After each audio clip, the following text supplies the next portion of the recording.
ગત સેશનની અંદર આપણે સૌએ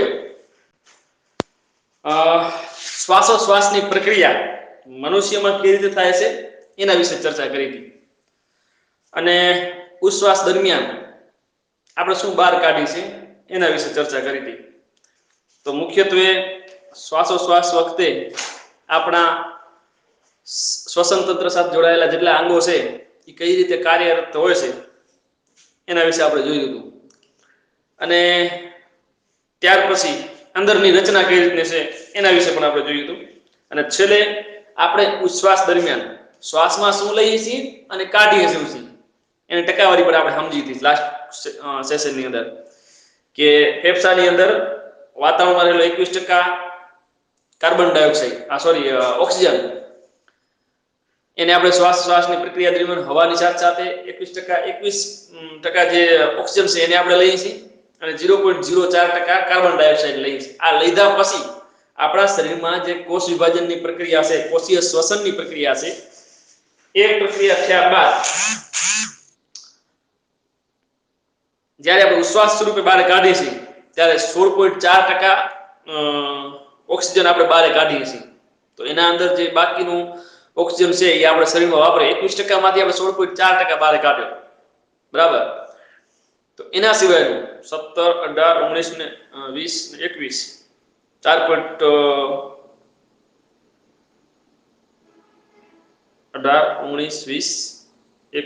4.6% જેવું આપણે વાપરીએ છીએ આપણા શરીરની અંદર।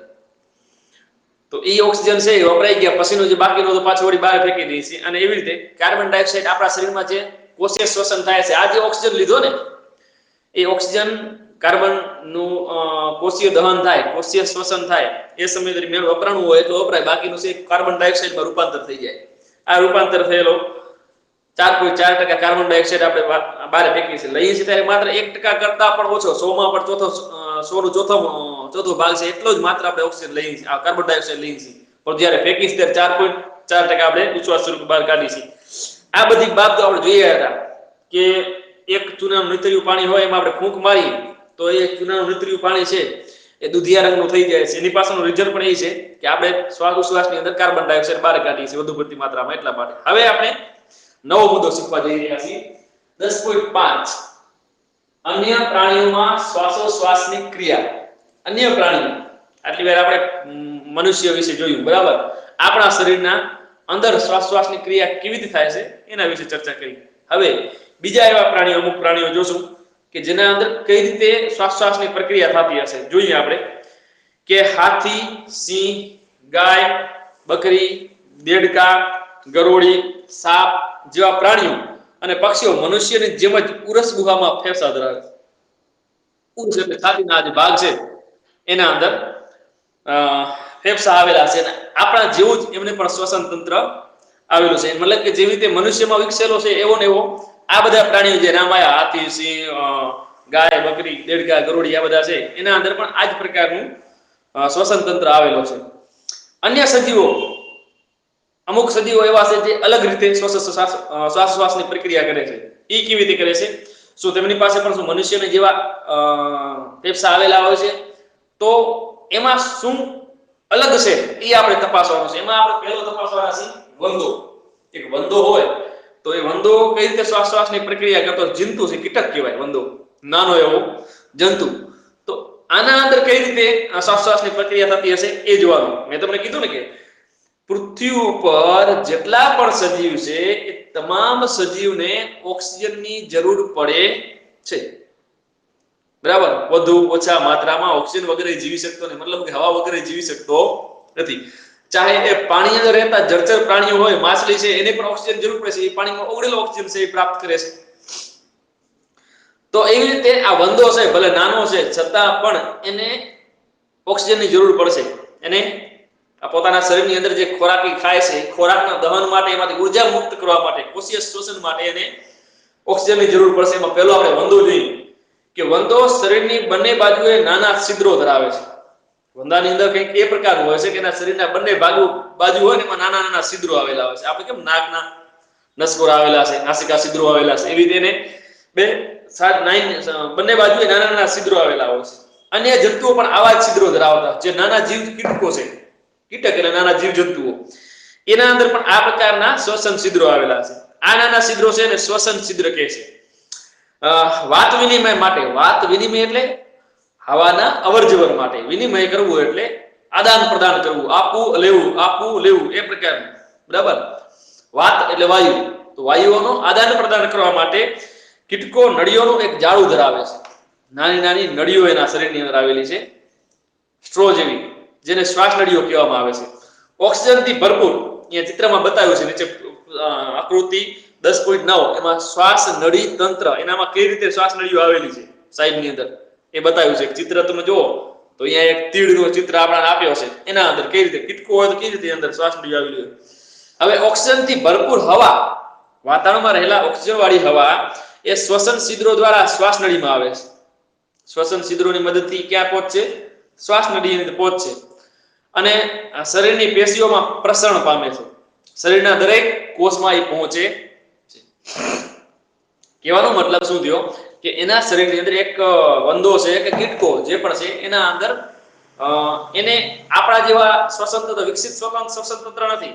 એટલે એના શરીરની બંને બાજુએ નાના નાના શ્વસન છિદ્રો આવેલા છે અને એ શ્વસન છિદ્રો છે એ એક જાળા મારફતે, એને શ્વાસ નળીઓનું જે જાડું આવેલું છે એની સાથે સંલગ્ન હોય છે. વાતાવરણમાં રહેલો ઓક્સિજન વાળી હવા છે એ ઓક્સિજન વાળી હવા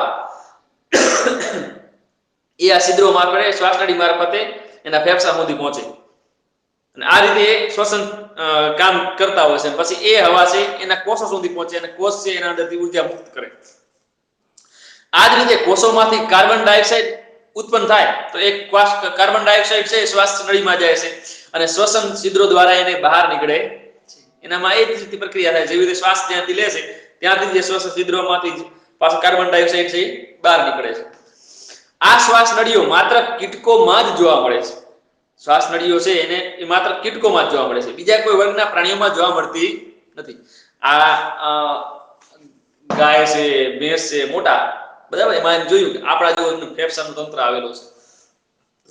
પરંતુ જે કીટકો છે એ કીટકોની અંદર આ શ્વાસ નળીના આ પ્રકારનું જાડું એક ગોઠવાયેલું હોય છે અને એને માધ્યમથી શ્વાસની પ્રક્રિયા કરતી હોય. તો વંદા વિશે આપણે જોયું કે વંદાને બંને બાજુ શ્વાસન છિદ્રો આવેલા છે. શ્વસન છિદ્રોના માધ્યમથી વાત વિનિમય કરે છે, એટલે કે વાતાવરણમાં રહેલી હવા છે અંદર ગ્રહણ કરે છે. ઓક્સિજન વાળી હવા અંદર જાય એટલે કોષની અંદર જાય, કોષ છે એના અંદરથી શ્વસન મુક્ત કરે અને પછી એમાંથી કાર્બન ડાયોક્સાઇડ ઉત્પન્ન થયો તો એને પાછો વળી શ્વસન છિદ્રો મારફતે જ બંને બાજુ સાઈડમાં આવેલા શ્વસન છિદ્રો જે છે એના મારફતે શરીરમાંથી બહાર કાઢી નાખે છે. આ રીતનું એના તંત્ર ગોઠવાયેલો હોય છે. હવે બીજું છે અળસિયો. અળસિયો વંદો તો ઘણાના ઘરની અંદર કોકરોચ જેને કહીએ આપણે, એ તો ઘરમાં જોયો હશે. અળસિયો જે ખેતી કરતા હશે તો ક્યારેક તમે તમારા ઘરની અંદર આજુબાજુ અથવા તો કોઈ જગ્યાએ તમારે નાનો એવો છોડ વાવવો છે તો ખાડો કરતા હો ત્યારે તમે જમીનમાંથી સાપોલિયા જેવું નાનો એવો જંતુ નીકળે છે, બરાબર, લાંબો, અળસિયો જેને કહીએ છીએ આપણે. જો કે ગામડિયા ગામના સિંહ આપણે લગભગ બધા અળસિયો જોયો જ હશે. ધોરણ 6 માં પ્રકરણ માં તમે અભ્યાસ કર્યો હતો કે અળસિયું ત્વચા દ્વારા શ્વસન કરે છે. ત્વચા દ્વારા શ્વસન કરવું એટલે શું? ત્વચા એટલે ચામડી, એ ચામડી દ્વારા શ્વસન કરે છે. આનામાં શ્વસન તંત્રો આવેલા હતા, શ્વસન છિદ્રો આવેલા હતા.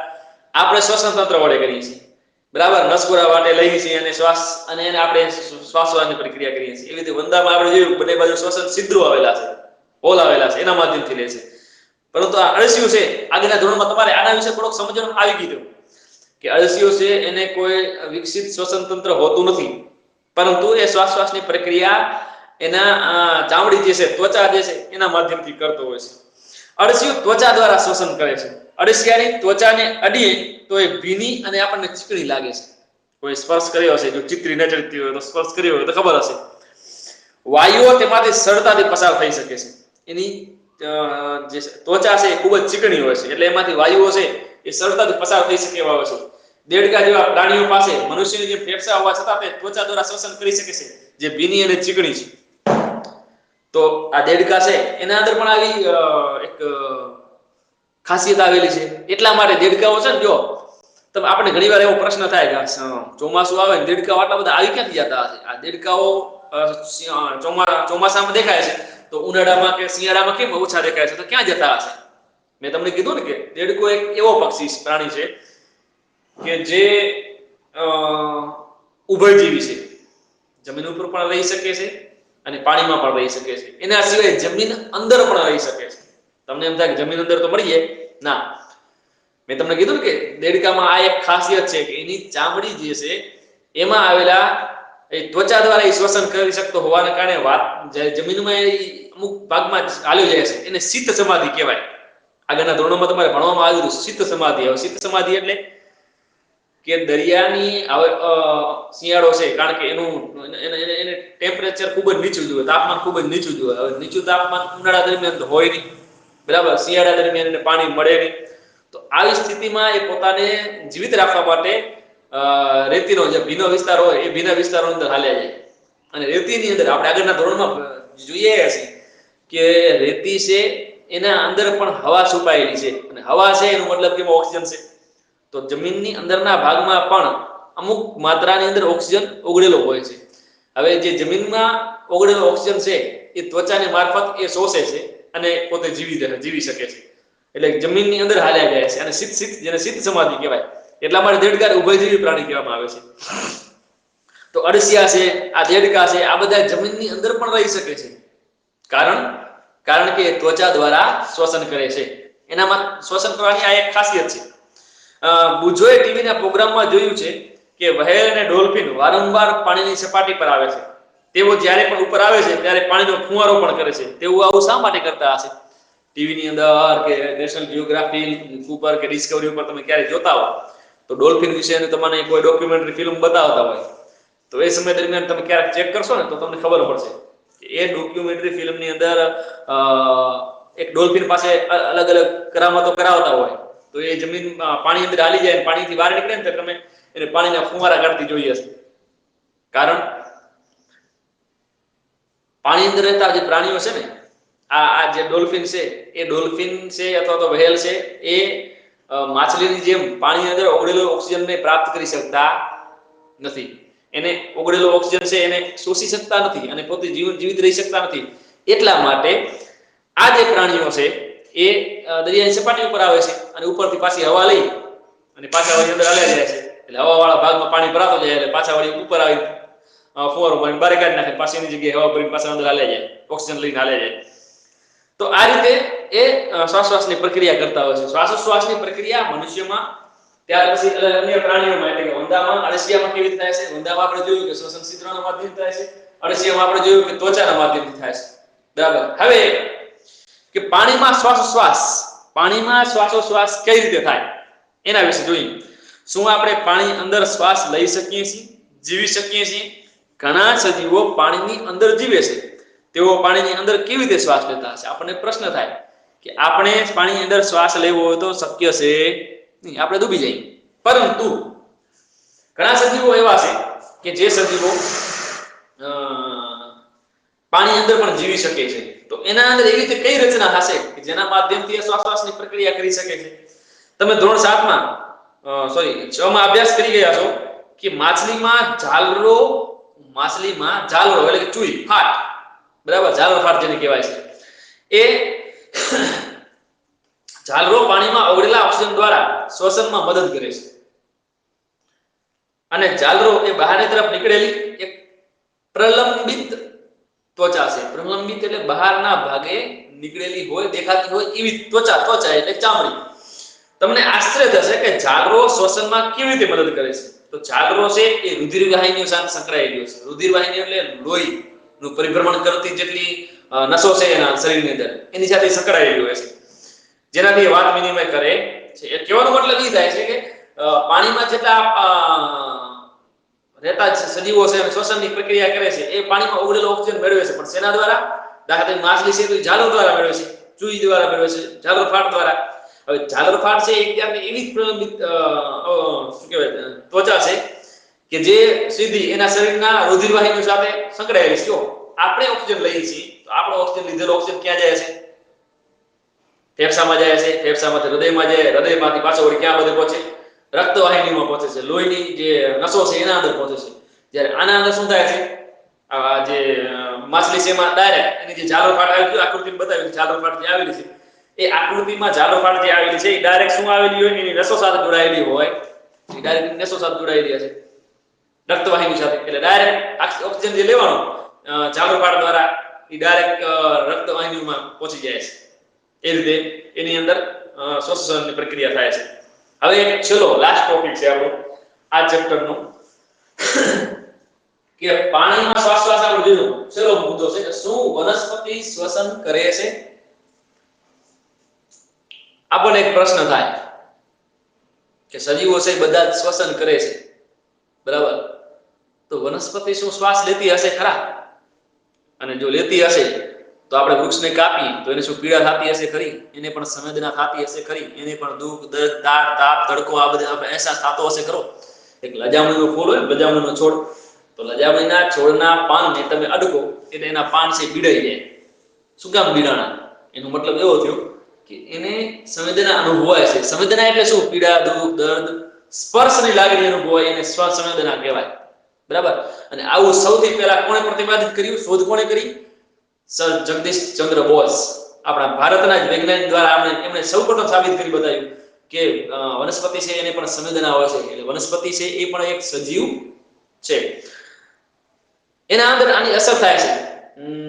અરે વૈજ્ઞાનિકો ત્યાં સુધી સંશોધન કર્યો છે કે બગીચાની અંદર જ્યાં ફૂલોનો બગીચો હોય ને, ફૂલોનો બગીચો, તેમાં ફૂલો છે સારી રીતે વિકસવા જરૂરી છે, બરાબર, તો જ ફૂલની કિંમત આવશે. સારા વિકસેલા ફૂલ હશે તો ફૂલોના બગીચાની અંદર હળવો સંગીત વગાડવામાં આવે છે. અહીંયાથી માઉન્ટ આબુ ગયા હશે ગણાય, મેં તો મારી નજરે જોયેલું છે. માઉન્ટ આબુની અંદર પીસ પાર્ક કરીને ગાર્ડન આવેલો છે, બરાબર, બ્રહ્માકુમારી વિશ્વવિદ્યાલય વાળા એને સંચાલિત કરે છે. એના અંદર એક રોઝ ગાર્ડન આવેલો છે, અને એ રોઝ ગાર્ડન ની અંદર તમે જાઓ ને તો હળવો સંગીત વાગતો હોય છે, ખાસ કરીને સવારના ભાગે અને સાંજના ભાગે, બરાબર. એ સમય દરમિયાન હળવો સંગીત. હવે ફૂલોને શા માટે સંભળાવવાની જરૂર પડી?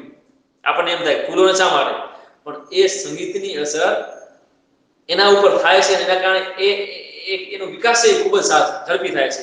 અરે વૈજ્ઞાનિકો તો ત્યાં સુધી સંશોધન કરીને કહી દીધું છે કે ગાય દોતી વખતે તમે જો હળવો અથવા મધ્યમ સંગીત વગાડો ને, ગાયને દોતી વખતે, ગાયને દોવા જાવ છો એ વખતે હળવો અથવા તો મધ્યમ સંગીત વગાડો ને, મતલબ કે એને ગમે છે એવો વગાડો ને, તો એ ગાય છે એ થોડોક વધુ દૂધ આપશે.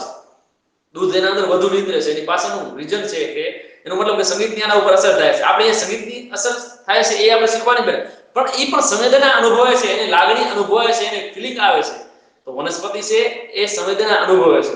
અને જો વનસ્પતિ સજીવ છે, આવું પ્રતિપાદિત થઈ ગયું હોય તો વનસ્પતિ શ્વસન કરે છે, તો શ્વસન કરતી હશે તો કેવી રીતે કરતી હશે? આપણે અહીંયા આ શીખવાનું છે. એક વનસ્પતિ શ્વસન કરતી હશે તો કઈ રીતે શ્વસનની પ્રક્રિયા કરતી હશે? આપણે અહીં શીખી કે ધોરણ 6 માં તમે ભણી ગયા તે મુજબ બધા જ સજીવોની જેમ વનસ્પતિ પણ પોતાનું અસ્તિત્વ માટે શ્વસન કરે છે. આપણે ધોરણ 6 માં એક મુદ્દો શીખ્યા હતા, યાદ હતો કે ઘઉં અથવા તો બાજરી છે, ઘઉં અથવા બાજરી છે એ બાજરીનો પીપ ભરેલો હોય, બરાબર, એક પીપ કોઠી ભરેલી હોય, અને તમારી કેરી છે એ પાકેલી નથી, કાચી કેરી છે, તમે એના અંદર દાટી દો છો તો 2, 3, 4 દિવસની અંદર કેરી છે પાકી જાય છે. શું કામ પાકી? એ કેરી એમાં એવો શું થયો કે એને કારણે પાકી ગઈ? અથવા તો ક્યારેક જે પીપ ભરેલો છે બાજરીનું, અને એના અંદર હાથ ઊંડે જવા દેજો, તમને અંદરનો ભાગ શું લાગશે? ગરમ લાગશે. શું કામ આવું થયું? કારણ એ છે કે વનસ્પતિના બીજ જે છે એ પણ શ્વસન કરે છે, અને શ્વસન કરતી વખતે કાર્બન ડાયોક્સાઇડ મુક્ત કરે છે, અને એ મુક્ત કરેલો કાર્બન ડાયોક્સાઇડ અંદર ગરમીના પ્રમાણને વધારે છે. તમે પોતે જ છો, જો ઉનાળાની અંદર આપણે એક જ રૂમની અંદર, ઉનાળાની અંદર એક જ રૂમની અંદર 10-15 જણા હશો ને તો થોડીક વારમાં બફારો થવા લાગશે, કટાળો આવવા લાગશે, બેચેની જેવું લાગવા મળશે. એ જ જગ્યાએ શિયાળામાં એવું નથી થતું. ઉનાળામાં એવો થવા પાછળનું રીઝન શું? કારણ કે આપણે ઉશ્વાસ સ્વરૂપે કાર્બન ડાયોક્સાઇડ બહાર કાઢીએ છીએ. અને પૂરતા માત્રામાં ઓક્સિજન ન હોય તો આપણું શરીર બેચેની અનુભવે, સ્વાભાવિક છે. એવું આ વનસ્પતિમાં પણ છે. વનસ્પતિ પણ કાર્બન ડાયોક્સાઇડને મુક્ત કરે છે, બરાબર. આપણે ઘણી જગ્યાએ એવું શીખતા આવ્યા છે, બરાબર, કે વનસ્પતિ કાર્બન ડાયોક્સાઇડ મુક્ત કરે છે, ઓક્સિજન મુક્ત કરે છે. નહીં, હકીકતમાં એ ઓક્સિજનની કાર્બન ડાયોક્સાઇડ જ મુક્ત કરે છે, પણ એ સામે ઓક્સિજન બનાવે પણ એટલો છે. ઓક્સિજન જેટલો ગ્રહણ કરે છે એના માત્રામાં વધુ બનાવે છે, અને બનાવે છે એટલે આપણને ઓક્સિજન એક્સ્ટ્રા એની જે ઓક્સિજન છે એ શું કરી દે, પાછો વાતાવરણ મુક્ત કરી દે છે.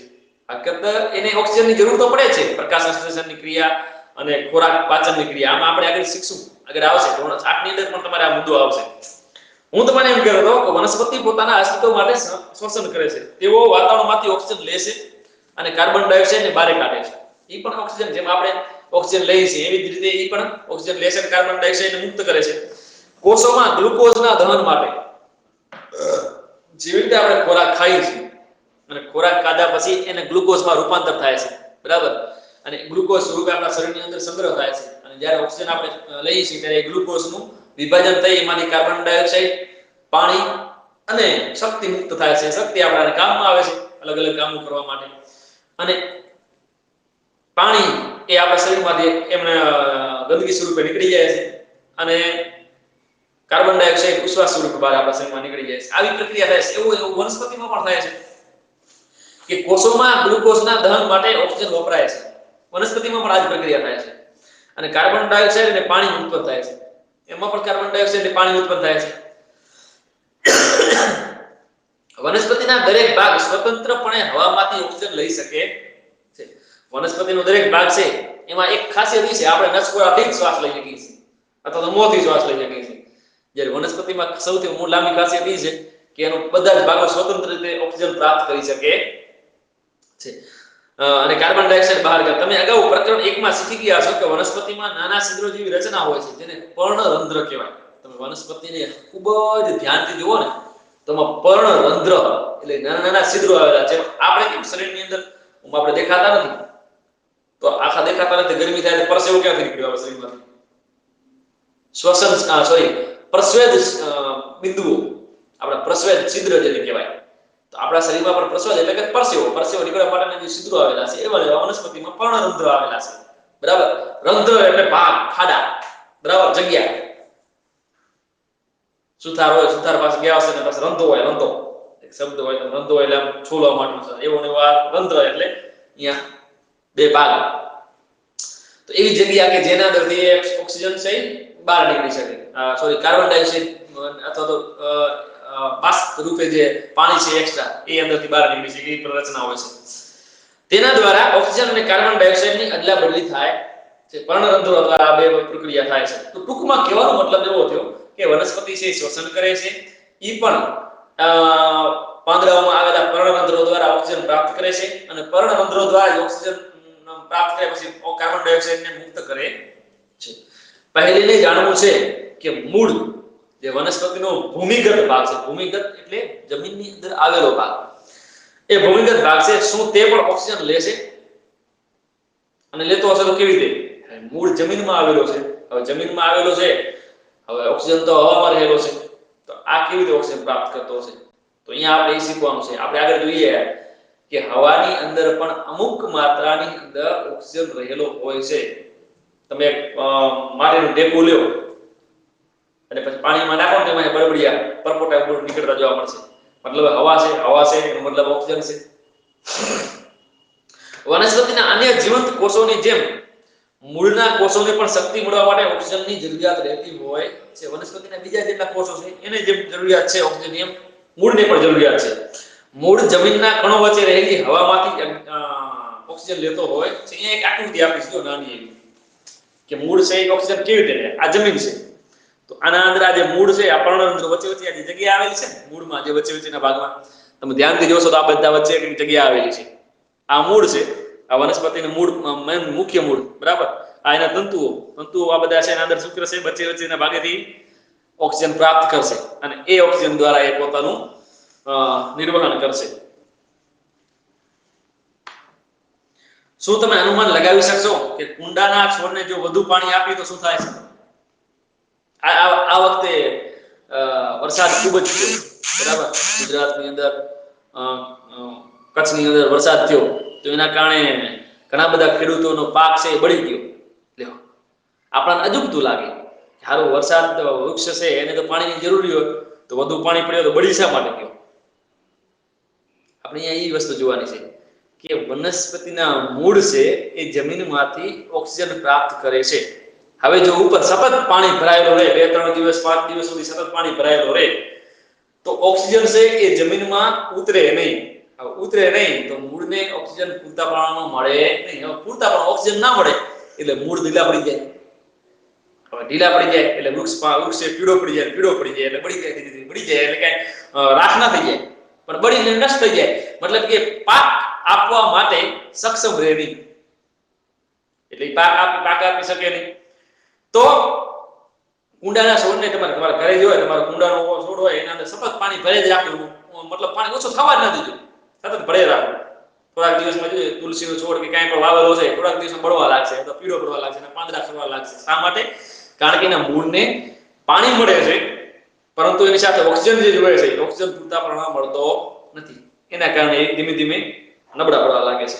તો આ પ્રકારમાં તમે અભ્યાસ કર્યો કે શ્વસન એ આવશ્યક જૈવિક ક્રિયા છે. દરેક જૈવિક પદાર્થો એટલે કે જેટલા પણ સજીવ છે એ બધા માટે શ્વસન છે એ ખૂબ જ જરૂરી પ્રક્રિયા છે. બધા જ સજીવોને પોતાનું અસ્તિત્વ ટકાવી રાખવું છે, પોતાને જીવિત રહેવું છે, સચેતન રહેવું છે અને શક્તિ મેળવવી છે, તો એના માટે શ્વસન ખૂબ જ જરૂરી છે. આ ચેપ્ટર અહીંયા પૂરો થાય છે. ચેપ્ટરમાં શું આપણે શીખ્યા, બરાબર, એના ઉપર એક વખત આપણે નજર કરવી અને પછી તમને હોમવર્ક આપી આજનું આ સેશન આપણે કમ્પ્લીટ કરશું અને પછી આગળની વાતચીત તમને કરું. તો આપણે આ ચેપ્ટરમાં શીખ્યા કે દરેક સજીવોને પોતાનું અસ્તિત્વ ટકાવી રાખવા માટે શ્વસનની જરૂરિયાત રહેશે. ઓક્સિજન અંદર લેવાની જરૂર પડે છે, કાર્બન ડાયોક્સાઇડ મુક્ત કરવાની જરૂરિયાત પડે છે. તે ખોરાકમાંથી શક્તિ મુક્ત કરે છે. જો તમે ખોરાક લ્યો છો, ઘણા બધા માણસો કહેતા ખાય તો બહુ છે, બધાનું ખાય છે, ઘણા લોકો તો ખાય તો હેઠળ બધાનું છે, પણ આમ જાણે ક્યાં જાય છે, કેમ આનું શરીર બનતો નથી. હવે ખાતો બરાબર હોય પણ એના ફેફસા નબળા હોય, બરાબર પૂરતા પ્રમાણમાં ઓક્સિજન પ્રાપ્ત ન કરી શકતું હોય, અથવા નસોની અંદર લોહી પૂરતા પ્રમાણમાં પરિભ્રમણ થતું ન હોય, તો એક ખોરાક જે અંદર ગયો છે, કાર્બન ગ્લુકોઝ કે એના સ્વરૂપે મુક્ત અંદર સંગ્રહ થયેલો છે, તેને એ ત્યાં સુધી પહોંચતો ન જાય, શક્તિ મળે નહીં તો એનું શરીર બને નહીં. આવું શક્ય છે. એટલે કહેવાનો મતલબ એ થયો કે ખોરાકમાંથી શક્તિ મુક્ત કરવી હશે તો તમારે શ્વસન જરૂરી છે. તમે ખાલી ખાવ એ મહત્વ નથી, પરંતુ ખાધેલું કામમાં આવે એના માટે શ્વસન જરૂરી છે. આપણે જે ઓક્સિજન લઈએ છીએ તે ગ્લુકોઝના અણુને તોડીને કાર્બન ડાયોક્સાઇડ અને પાણીમાં રૂપાંતરિત કરવા વપરાય છે. આપણે જે ઓક્સિજન લઈએ છીએ શ્વાસમાં, એનું કામ શું? તો એ આપણા શરીરમાં જે ગ્લુકોઝ રૂપે ખોરાક સંગ્રહ થયેલો છે એના અણુઓને તોડી અને એમાંથી કાર્બન ડાયોક્સાઇડ મુક્ત કરે છે, પાણી મુક્ત કરે છે, અને એમાંથી જે શક્તિ મુક્ત થઈ એ શક્તિ આપણને કામમાં આવે છે. જો ખોરાકનો ગ્લુકોઝનો અણુ સજીવના કોષમાં તૂટે છે, એટલા માટે એને કોષીય શ્વસન કહેવામાં આવે છે. ગ્લુકોઝનો અણુ હંમેશા ક્યાં તૂટશે? સજીવનો કોષ. તો આપણા શરીરમાં જેટલા પણ કોષો આવેલા છે, આપણે બહુકોષીય સજીવ પ્રાણીઓ છીએ. છીએ તો આપણે પ્રાણીઓ જ, બરાબર. ફરક એટલો છે કે આપણને ભગવાને વાણી આપી છે, વિચારવાની શક્તિ આપી છે. બાકી બધું બીજા પ્રાણીઓ પાસે પણ છે. એટલે આપણે પ્રાણી છીએ અને આપણે એક સમાજ રચીને એક સમૂહ રચી શકીએ છીએ અને સમુદ્ર રચી અને બીજાના ઉત્કર્ષ માટે કામ કરી શકીએ છીએ અને બીજાને ટાંટિયાથી નીચે ભગાવી શકીએ, બધું કરી શકીએ છીએ આપણે, બરાબર. એટલે ગ્લુકોઝનો અણુ સજીવના કોષમાં તૂટે છે. જો ખોરાકનું દહન ઓક્સિજનની હાજરીમાં થાય તો તેને જારક શ્વસન કહેવાય. ઓક્સિજનની હાજરીમાં થતો હોય, ઓક્સિજન હોય અને ખોરાકનું દહન થવું એટલે ખોરાક વિઘટિત થતો હોય, ગ્લુકોઝ વિઘટિત થતો હોય તો એને જારક શ્વસન કહેવાય. જો ખોરાકનું દહન ઓક્સિજનની ગેરહાજરીમાં થતું હોય, ઘણીવાર એવું થાય કે તમે દોડો છો, રનિંગ કરો છો, તો એ સમય દરમિયાન ઓક્સિજન તમે લ્યો છો એ પૂરતો પડતો ન હોય, છતાં પણ તમારા શરીરને શક્તિની જરૂર છે, તો એ શક્તિ અંદર તમારા શરીરમાં પહેલેથી જે સંગ્રહ થયેલી હશે એ શક્તિ તમને વપરાશે ખરી, પણ ઓક્સિજન વગર વપરાશે. એના કારણે એ લેક્ટિક એસિડમાં રૂપાંતર થશે, તમારા પગ છે બીજા દિવસે જકડાઈ જશે કે દુખશે, કેવું થાય, અથવા તો જ્યારે તમે થાકી જાવ પછી ઊંડા ઝડપથી શ્વાસ લેવાની કોશિશ કરો છો. તો આને ખોરાકનું દહન જ્યારે ભારે કસરત દરમિયાન જ્યારે સ્નાયુ કોષોને ઓક્સિજનનો પુરવઠો પૂરતો મળતો નથી ત્યારે એ ખોરાકનું દહન અજારક શ્વસન દ્વારા થાય છે. શ્વાસોશ્વાસની એ શ્વસનની પ્રક્રિયાનો જ એક ભાગ છે જેમાં સજીવ ઓક્સિજન યુક્ત હવા અંદર લે છે અને કાર્બન ડાયોક્સાઇડ યુક્ત હવા છે એ બહાર કાઢે છે. શ્વાસોશ્વાસ આપણે કરીએ છીએ આજે આ શું છે એક શ્વસનની પ્રક્રિયાનો ભાગ છે જેના અંદર આપણે શું કરીએ છીએ ઓક્સિજન વાળી હવા અંદર લઈએ છીએ અને કાર્બન ડાયોક્સાઇડ હવાને આપણે બહાર કાઢીએ છીએ. દરેક સજીવમાં શ્વસનાંગો શ્વસન કરવા માટેના અંગો એના દ્વારા વાત વિનિમયની પ્રક્રિયામાં વિવિધતા જોવા મળે છે. વાત વિનિમય એટલે વાયુઓની આદાન પ્રદાન હવાને અંદર લેવાની બહાર કાઢવાની જે પ્રક્રિયા છે એ બધા સજીવોમાં અલગ અલગ હોય છે. બરાબર એટલા માટે એને સાબિત કરવા માટે આપણે વંદો અળસિયું આ બધા ઉદાહરણો લીધા કે જે આ રીતે શ્વસનની પ્રક્રિયા કરે છે. શ્વાસની પ્રક્રિયા દરમિયાન આપણા ફેફસા ફૂલે છે જ્યારે ઉશ્વાસની ક્રિયા મારફતે તે મૂળ સ્થિતિમાં પરત આવે છે. તમે જ્યારે શ્વાસ લેવો છો અંદર ત્યારે તમારા ફેફસા છાતીનો ભાગ છે ચોળો થાય છે. બરાબર અને અંદર હવા ભરાય છે આપણા પેટ વચ્ચે અને ઉપરના ભાગ વચ્ચે ઉરુદર પટલ આવેલો છે એ નીચેના તરફ ધકેલાય છે જ્યારે શ્વાસ લેવો ત્યારે જ્યારે મૂકો ત્યારે મૂળ સ્થિતિમાં આવી જાય છે છાતી છે અતિમનમાં આવી જાય છે. જેમ જેમ શારીરિક ક્રિયા વધે તેમ તેમ શ્વસન દર કોને કહેવાય કે 1 મિનિટમાં તમે કેટલી વખત શ્વાસ લ્યો છો ઈ. બરાબર કોઈ 1 મિનિટની અંદર 80 વખત શ્વાસ લેતો હોય કોઈ 80 વખત તો શક્ય નથી 15 થી 18 વખત નોર્મલ સ્થિતિમાં હોય એનાથી વધીને તમે કસરત કેવું કાંઈ કરો તો 25 કરતા વધુ શ્વસન પ્રક્રિયા થાય. તો જેમ જેમ તમે કામ વધુ કરો છો તેમ તમારો શ્વસન દર પણ વધે છે.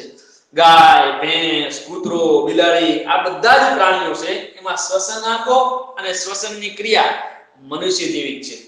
જે મોટા પ્રાણીઓ છે બધામાં એમાં આપણા જેવી પ્રક્રિયા થાય છે. જ્યારે અળસિયામાં વાત વિનિમય ભીની ત્વચા દ્વારા થાય છે. અળસિયા જે છે એ જમીનની અંદર જ રહે છે તો એને ઓક્સિજન ક્યાંથી પ્રાપ્ત થાય છે ભીની ત્વચા એના ઉપર જે ત્વચા એટલે ચામડી જે આવેલી છે એના દ્વારા એ ઓક્સિજન પ્રાપ્ત કરે છે. માછલીમાં એ ઝાલર દ્વારા થાય છે ચૂઈ દ્વારા થાય છે પાણીમાં ઉડેલો ઓક્સિજન છે એને ગ્રહણ કરે છે શોષણ કરે છે. અને કીટકોમાં એ શ્વાસ નળી મારફતે થાય છે ડાયરેક્ટ શ્વાસ નળીઓ અંદર જાય છે. શ્વસન છિદ્રોમાં શ્વાસ નળીઓમાં રક્તવાહિનીઓમાં પ્રવાહિત થઈ જાય છે. ચલો એવી રીતે વનસ્પતિના મૂળ એ જમીનમાં રહેલી હવાનું શોષણ કરે છે. આપણે હમણાં જ જોયું પાંદડામાં એટલે કે પર્ણરંધ્ર તરીકે ઓળખાતા નાના નાના છિદ્રો જોવા મળે છે જેના દ્વારા વાત વિનિમય થાય છે. વનસ્પતિમાં ગ્લુકોઝના દહનની પ્રક્રિયા એ અન્ય સજીવો જેવી જ જોવા મળે છે. જેવી રીતે વનસ્પતિ છે એ પણ શ્વસન કરે છે એટલે વનસ્પતિ છે એ પણ સજીવ જ કહેવાય છે. એટલા માટે જ બરાબર વૃક્ષને ધરતીનું આભૂષણ કહેવામાં આવે છે. વૃક્ષ વગરની ધરતી છે એ રૂપાળી ના લાગે. તમારા ઘરની અંદર માત્ર 2 વૃક્ષ હશે ને તમારો ઘર રૂપાળો લાગતો છે. એ ઘરની આગળ તમે એ વૃક્ષને નષ્ટ કરી નાખો તમારો ભાવ કંઈક અલગ એક પ્રકારનો વિચિત્ર પ્રકારનો લાગશે. તમારા ઘરની અંદર એક નાનો એવો બગીચો હશે તો તમારું ઘર સુશોભિત લાગશે રૂપાળું લાગશે. કારણ વૃક્ષ એ પૃથ્વીનું શોભા છે આભૂષણ છે. એના સિવાય પૃથ્વીનું ચાલક બળ છે. કારણ કે વૃક્ષ છે તો જ જંગલો છે તો કીટકો જીવજંતુઓ પશુ પક્ષીઓ એ બધા નિર્વહન કરે છે. જંગલો છે તો ઓક્સિજન પૂરતા માત્રામાં ઉત્પાદન થાય છે અને આપણાને ઓક્સિજન મળી શકે છે. પરિસ્થિતિ એવી છે કે આજે વસ્તી વધારાના કારણે આપણે બધા વૃક્ષો કાપવા લાગ્યા છીએ. જો હું તો ઘણી વખત ક્લાસ ચાલુ હોય છે ત્યારે પણ એક વાત તમને કહેતો આવ્યો છું. મેં લગભગ લગાતાર મેં તમને કીધું ને કે લગભગ હું 8મા ધોરણમાં હતો ને 8મા ધોરણથી લગભગ ની શ્યોર હું જ્યારે 8મા ધોરણમાં હતો ત્યારે મેં આ ટેવ પડી હતી. મારો જે જન્મદિવસ આવે ને એટલે એક વૃક્ષ વાવવાનો. ખાલી વાવવાનું નહીં વાવ્યા પછી એને ઉછેરવાનો એને મોટો કરવાનો. વર્ષ 2 વર્ષનો થાય ત્યારે અથવા તો હું નથી ઉછેરી તો હું મારી વાડીએ જાય અને એને ઉછેરવા માટે ગમે એને સમજાવતો આવું છું. પણ મારા આજ દિવસ સુધીના તમે ધોરણ 8 થી ગણી લો બરાબર તો આજ દિવસ સુધીના 2002 માં મેં 8મું ધોરણ પૂરું કર્યું બરાબર ને તો આજ દિવસ સુધી ગણી લો 18 વર્ષની અંદર મેં ઓછામાં ઓછા 18 વૃક્ષો જો કે 18 નથી મેં તો ઘણા બધા વૃક્ષો વાવ્યા છે પણ 18 વૃક્ષો જન્મદિવસ માટે સ્પેશિયલ વાવ્યા છે ને એ મેં અલગ રાખ્યા છે. એમાં લખ્યું છે મેં કે આ પહેલો વૃક્ષ આ બીજો વૃક્ષ ક્રમમાં લખતો આવું છું. હા વૃક્ષો અલગ અલગ છે બધા. તો આવી એક ટેવ તમે પાડો જન્મદિવસે એક વૃક્ષ વાવવાનું. તમારી અત્યારે પાડેલી ટેવ છે ખાલી વાવશો નહીં અને વાવ્યા પછી એને ઉછેરશો મોટો કરશો તો વિચાર કરો કે તમે જિંદગીની અંદર જ્યારે 50 વર્ષના 60 વર્ષના થાવ, જ્યાં સુધી તમારું શરીર હાલે છે, તમે 10 વર્ષના છો એટલે તમે પોતાની રીતે તમે વૃક્ષ વાવી શકશો. 10 વર્ષથી તમે કરી અને તમે 50 વર્ષ છો ત્યાં સુધી તમે પોતાની રીતે ડોલ આરામથી ઉપાડી શકો છો. તો 40 વર્ષની અંદર તમે 40 વૃક્ષો વાવ્યા. મેં કીધું ને આગળના ધોરણમાં અમારે ભણવામાં આવ્યો હશે કે એક વૃક્ષ છે એ 15.70 લાખ રૂપિયાની કિંમતનું હોય છે. આપણે એમ થાય કે હા વૃક્ષ આવડું કિંમતનું હોય છે, 2.5 લાખ રૂપિયાનું વૃક્ષ છે ને એ માત્ર 50 વર્ષનું આયુષ્ય ભોગવો તો એટલે આપી જાય. તો એ એટલો બધો કિંમતી વસ્તુ છે એ વૃક્ષ છે. તો આવી એક ટેવ પાડો, વૃક્ષ વાવવાની ટેવ પાડો કે જન્મ દિવસે એક વૃક્ષ વાવશો અને બીજાને પ્રેરણા આપી આવી. બરાબર. જો શરૂઆતમાં આપણને આવું બધું કેવું કામ કહે ને તો તમને આમ અજુગતું લાગે, પણ હું એવું માનું છું કે કોઈ પણ સારું કામ હોય તો માણસો પહેલા દાંતે કાઢે અને આપણને થોડીક વાર એમ થાય કે નથી કરવું, આવો શું કરવાના, આવા સંભાવાડા કરવાની જરૂર છે. પણ આ એક સારી ટેવ લાંબા ગાળે તમારી જે પાછળની પેઢી છે, તમારા છોકરા સૈયા જ્યારે થશે, બરાબર થશે તો ખરા જ ને, લગ્ન તો બધા કરશો જ ને, એના પછી જ્યારે છોકરા સૈયા થશે ત્યારે એના માટે, એના ભવિષ્ય માટે ખૂબ જ સારું હશે. તો આ એક ટેવ પાડજો. હવે આ ચેપ્ટર આપણે કમ્પ્લીટ કર્યો છે. સ્વાધ્યાય છે એ તમે જે નોટ બનાવી હોય એ નોટની અંદર લખી અને એના ફોટા પાડી મને વોટ્સએપ કરી દેવાના છે. અને બીજું વોટ્સએપ કરો એટલે એના અંદર તમે બધું જ આખું લેસન થઈ જાય ને ત્યારે પાડીને ફોટા પાડી મૂકવાની આદત રાખવાની. બીજી વસ્તુ કે આ ચેપ્ટરની અંદરથી લગભગ એવી કોઈ પ્રવૃત્તિ નથી કે જે આપણે કરવી પડી. તેમ છતાં મેં એકાદ કે બે પ્રવૃત્તિઓ તમને કરવા માટે આપી હતી જે નોટની અંદર તમારે બધા થઈ ગઈ હશે. તો હવે તમારે શું કરવાનું છે, આનો સ્વાધ્યાય કરી અને સ્વાધ્યાય થઈ જાય એટલે આ ચેપ્ટરમાં મેં જેટલો લખવા હોમવર્ક આપ્યો હતો એ બધાના ક્રમ બાય ક્રમ ફોટા પાડી મને વોટ્સએપ કરી દેવાના છે. નહીં કરે એટલે હું પછી મારી રીતે જોઈશ, બરાબર. નહીં તો પછી એક્ઝામ જ્યારે આપવાની હશે ને ત્યારે માર્ક્સ ની અંદર પછી એવી રીતે જ મળશે. કાં તો મહેનત કરજો ઘરે, ખાલી રખડ ના કરતા, બરાબર. હવે કાંઈ પ્રશ્ન હોય તો કહી શકો છો. ચલો માઇક ઓન કરી શકો છો. કોઈને પણ કાંઈ પ્રશ્ન કહી શકો છો. અત્યારે શું આપ્યું એમ ને? હા, અત્યારે સ્વાધ્યાય કરવાનો છે નોટની અંદર, બરાબર. અને પછી એના ફોટા પાડીને મને મોકલવાના છે. ચલો એના પછી હા ચોપડીનું આજ સ્વાધ્યાય. ઓકે, ચલો એના પછી કોઈને કાંઈ પ્રશ્ન? દર્શન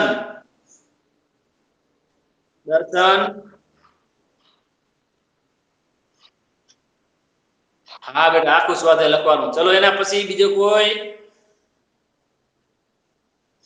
ઓકે ના, ચલો લાસ્ટ કોષ્ટક. આ જે કોષ્ટક છે ને આ કરવાની કોઈ જરૂર છે નહીં, બરાબર ને? ચલો બસ એક કોષ્ટક નીકળવાનું. એના પછીનો 9મો પ્રશ્ન છે એ કમ્પ્લીટ કરવાનો, બરાબર. ચલો એના પછી કોઈને કઈ પ્રશ્ન? બોલો. બને ત્યાં સુધી એકાદ બે દિવસમાં જ, બરાબર ને? જો દર અઠવાડિયે એક ચેપ્ટર કમ્પ્લીટ થશે આપણું, કારણ કે બે કલાકના લેક્ચર આવશે તો લગભગ આ ત્રીજો લેક્ચર છે. 3 લેક્ચરમાં તમારે લગભગ દરેક ચેપ્ટર પૂરો થતો જશે. એટલે એ પ્રમાણે હોમવર્કની અંદર તૈયારી કરતા રહેજો. બીજા વિષયોના પણ થતા હશે મને ખબર છે, એટલે હું એટલું બધું ખાસ હોમવર્ક આપીશ નહીં. પણ તમારે સજાગ રહેવું પડશે અને કરતા જવું પડશે, બરાબર. બીજું કોઈને કઈ પ્રશ્ન આવે? ના બેટા, મારું લેક્ચર લગભગ તમારામાં મંગળવાર ને ગુરુવાર જ છે. હા ચલો એના સિવાય બાકી મજા આવે છે આવી રીતે ભણવામાં?